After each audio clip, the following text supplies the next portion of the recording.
Hello and welcome. You're listening to Start Again with Shaunna Lee, the place where you will be reminded that it's never too late and you're never too old to do the damn thing. So stick around if you're ready to vibe higher and be inspired to chase your dreams. Together, we will uncover your soul's truest desires. Now, if you're ready, let's get started. Well, hello, and welcome back to another Simply Shaunna episode. Today, I wanted to talk with you about meditation. So, if you've been following along for any amount of time, or you know me personally, you know how important I think meditation is. I have incorporated meditation as a part of my daily morning routine, and I can tell you from experience that on the days I don't make time to meditate, I can feel the difference. I can feel how my emotions take me in different directions. I can feel how, I sort of feel like the day is getting away from me. On the days I meditate, however, I am much more intentional and more focused, and I feel like I am much more productive. So I feel a difference. I also sleep a whole lot better when I'm meditating. Um, Anyhow, I could go on and on about the ways that I think meditation helps me. But what I wanted to focus on today was, why don't you meditate? What are the reasons that you are giving yourself for not meditating? So we know it's important, or at least we've heard that it's important. And of course, I can give you all the ways that I think that's true. But it's not until you understand the benefit to you that you're going to be able to get committed and try something new. And maybe your reason is just that you think it feels woo woo or it seems weird. I've also heard, I don't have enough time. I don't know how to do it. Or the most common one I hear is, I can't shut my brain off. And so I wanted to debunk some of those myths today, but we're going to start with, what are the benefits? Why the hell should you care about meditating, and why should you take the time to figure out how to do it? So it leads to better sleep. It will reduce anxiety. It reduces stress. It does all these non-physical things to help you gain new perspectives. It helps you increase your own self-awareness, which I think is the biggest part of self-growth. It promotes a deep state of relaxation and lets you embrace a tranquil mind. Not everybody knows how to do that. So sometimes you need to use a tool like meditation to allow yourself to try these new things, to reduce um, negative emotions. It is really good at teaching you how to be in the now and actually live in the moment. It helps you increase patience, which is probably the biggest benefit that I've seen in my own life. I used to say for years, I'm the least patient mom you'll ever meet. And I no longer think that that's true. I definitely have seen how meditation has helped me become a more patient person. I think it also promotes a more tolerant attitude. So those are all kind of the non-physical ways that meditation can improve your life. However, there's actually physical ways that your body can benefit from meditation. So as we become less stressed, we will see things like lower blood pressure. You'll have a lower resting heart rate. It helps you get to a healthier weight. I looked at the Mayo Clinic website, and they say, while a growing body of scientific research supports the health benefits of meditation, some researchers believe it's not yet possible to draw conclusions about the possible benefits of meditation. So, jury's out on the scientific evidence. However, there is some research that suggests that meditation may help people manage the symptoms of conditions such as anxiety, asthma, cancer, chronic pain, depression. I can speak to this one being true.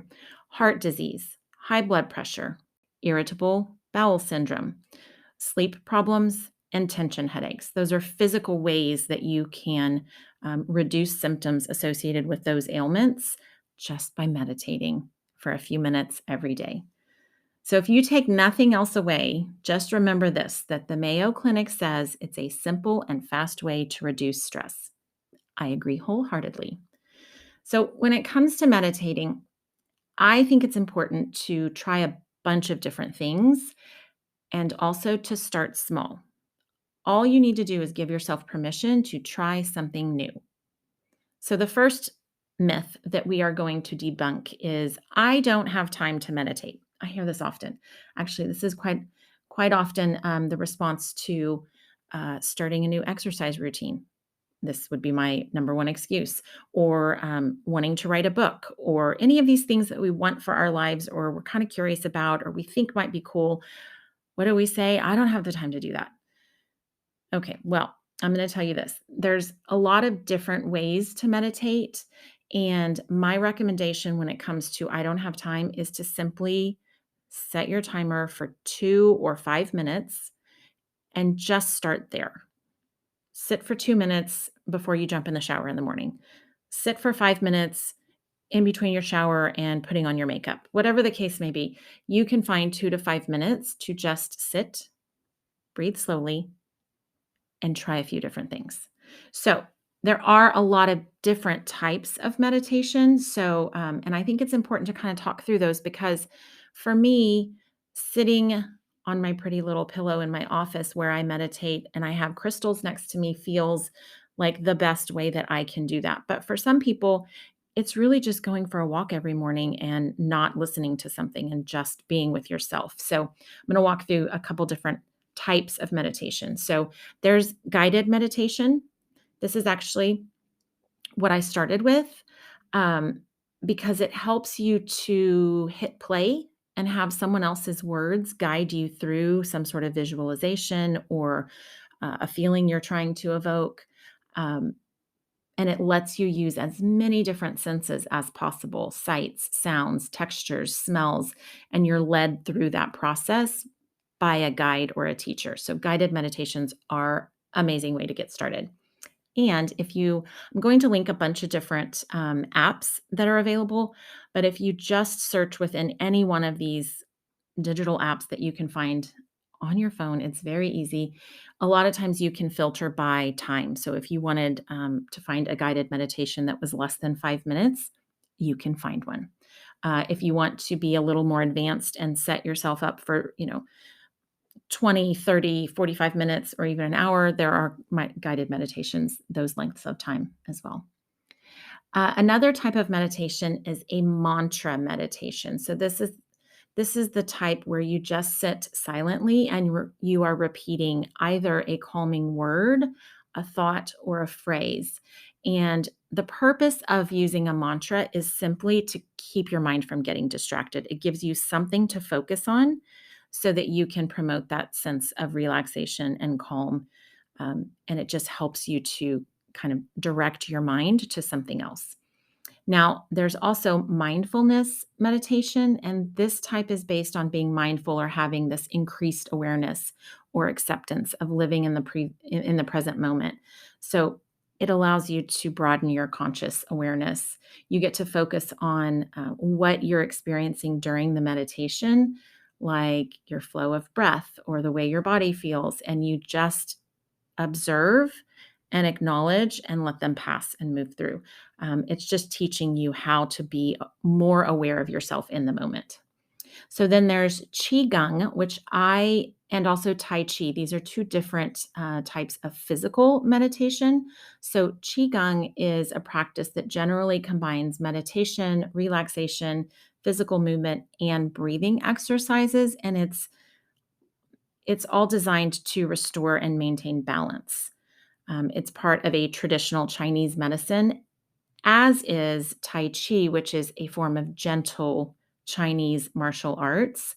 And this Tai Chi allows you to perform a self paced series of postures or movements in a very slow, graceful manner while you're practicing deep breathing. I'm sure you've seen groups of people doing this in the park, in person or in movies.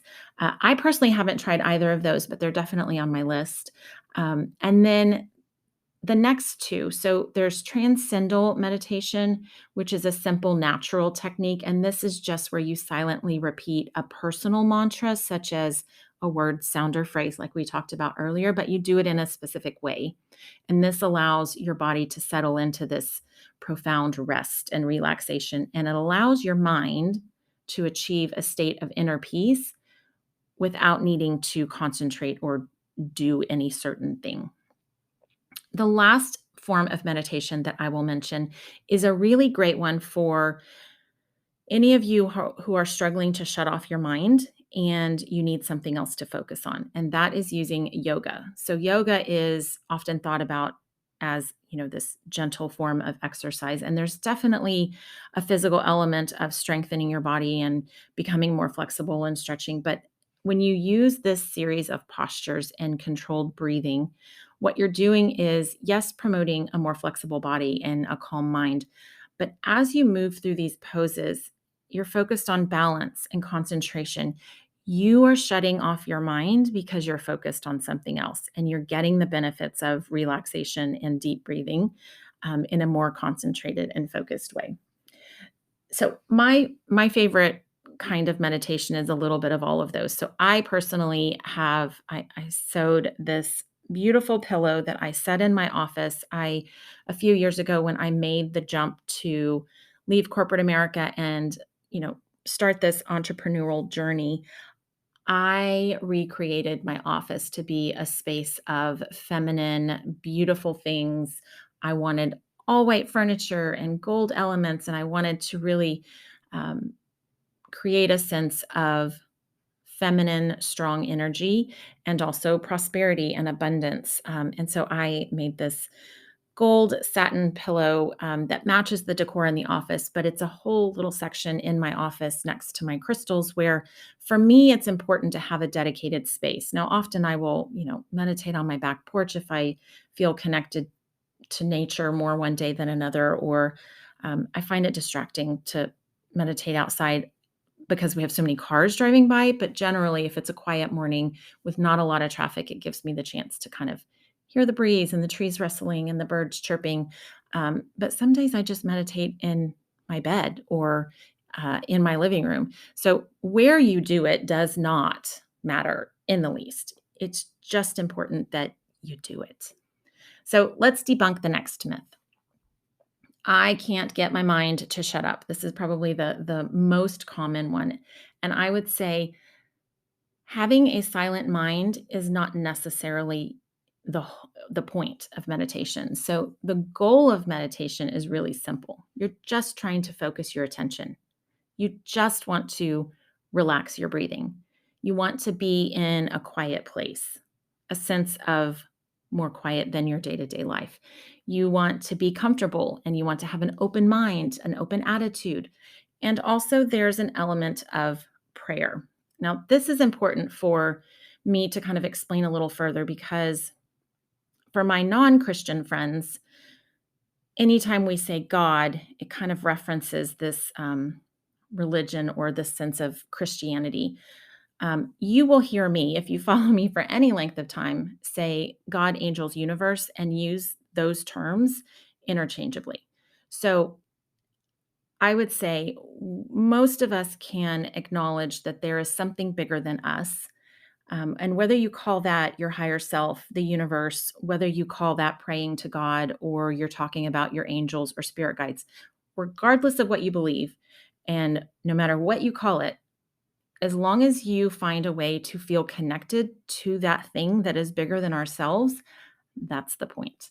Um, it's a super important element of meditation is that you have a regular occurrence where you tap into that, where you get to settle your mind a bit and focus your attention on that part of you that is your intuition, that is the guidance you're looking for, and a sense of love. And when you do that on the regular, it doesn't matter if you call it God, angels, universe.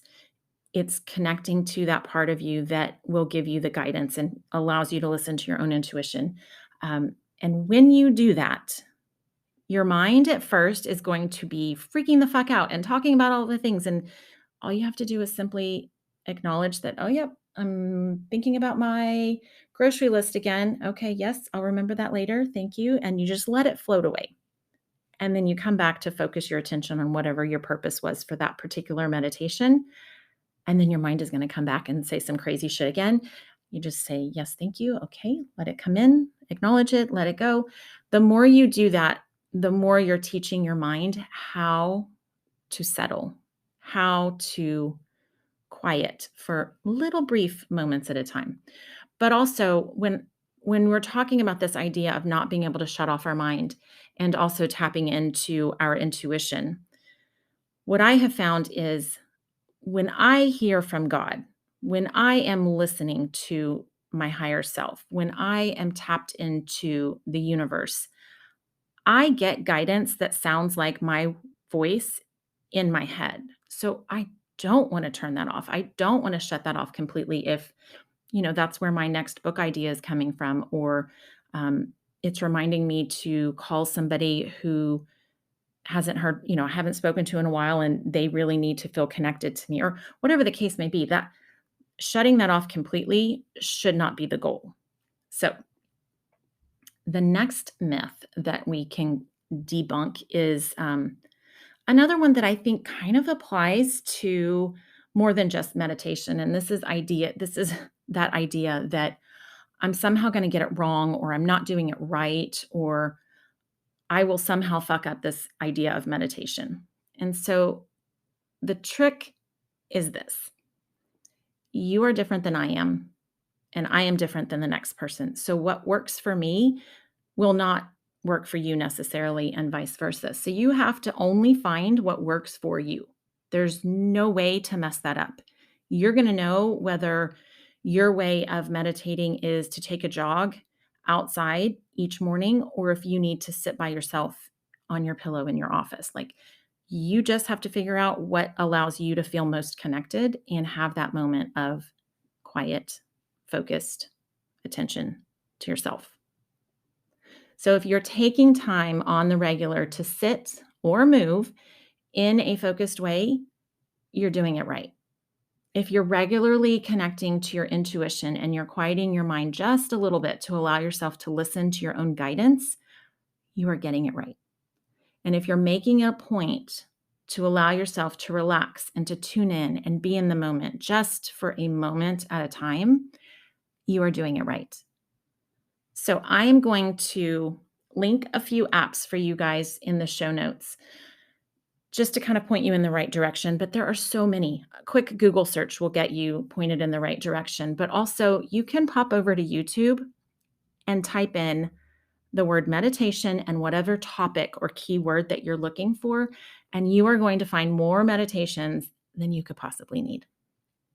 So you can find meditations for sleep, or for relaxation, or for reducing stress and anxiety. You can find morning positivity meditations. Whatever it is that you are looking for, you will find it with a quick little search. I am going to actually provide for you guys two of my most very favorite meditations. They're both guided. One is for kids and it helps them get to sleep. This has been a godsend for us. My daughter is a horrible sleeper, and this has been really great way for her to settle in on herself, teach her how to calm her body and relax. She falls asleep within 10 minutes of this meditation every time we play it. So I'm going to link that one for you guys. There's another one that I will include, which is one that has helped me snap out of an anxiety attack really fast. And it's an emergency SOS something or other title, which I will figure out what it is and link it for you. But this one has been, I went through a period of time where I was having anxiety attacks often. Mine manifest in a way that I have heart palpitations. And when I listen to this meditation, it calms my breathing. It literally is a breathing exercise, but it settles my heart faster than anything else that I have figured out how to do. And it's been super, super helpful for me. So I will include that one in as well. But what I'm going to leave you with is this: there are so many ways to meditate. You cannot get it wrong. All you have to do is start, which is why this was an important episode to include in Starting Again with Shaunna Lee. Thank you for your time today. I hope you learned something. pop over to Instagram, DM me, let me know how it's going. Most importantly, let me know if you're getting stuck or how you are struggling to start meditating or to really craft your practice. And I would love to hear more. Have a lovely day. Thank you, friends. Talk to you soon.